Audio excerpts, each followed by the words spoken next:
what is the most difficult aspect of security engineering, and how can that challenge be overcome? I think doing it, like just getting started. So I don't, this is, I mean, security engineering tends to have this like scare factor or something maybe people think is too hard.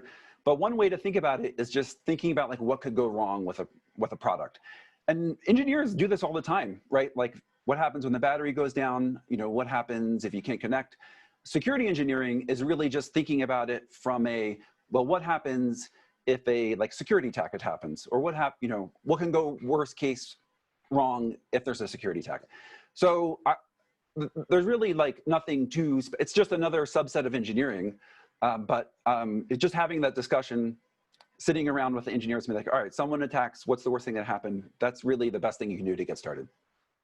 And Trent, how about you? What's the most difficult aspect of security engineering for you, and how would you overcome that challenge?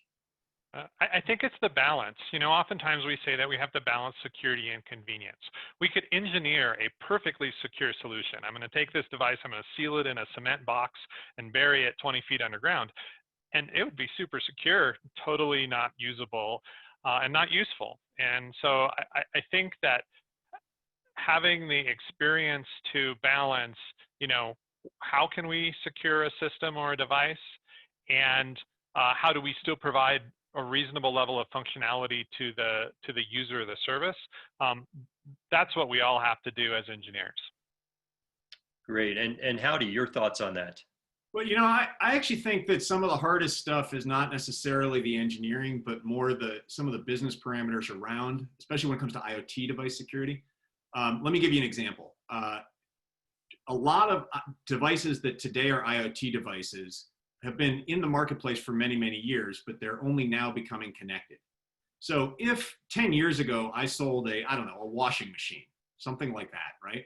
I never had to worry about an ongoing security effort after that device was put in a box and sold to the consumer. Now, 10 years ago, that device clearly had a lot of embedded software on it. I mean, there was, devices have been relatively sophisticated running microprocessors for quite a while.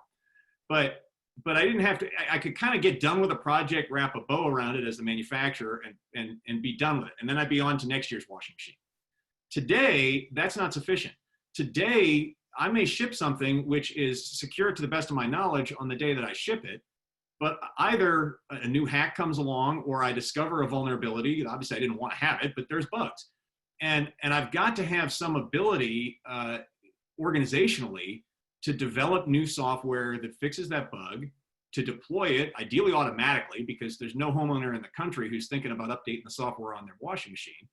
And so have that deployed automatically and be secure. And so that's a challenge for a lot of companies, because it really, the financing of that ongoing security effort, as just this one example, is not something that fits well into the business case of a guy who sells washing machines, right? So there's a whole kind of mindset change, and in some cases organizational changes. If I want to have the ability to rapidly deploy software, well, I got to think about how do I have automated test environments for my washing machine, which is not necessarily something that historically people did. So I think that becomes a big challenge, and it's one that certainly impacts the engineering team at a lot of these companies, but also impacts a lot of the other groups that aren't directly involved with writing code.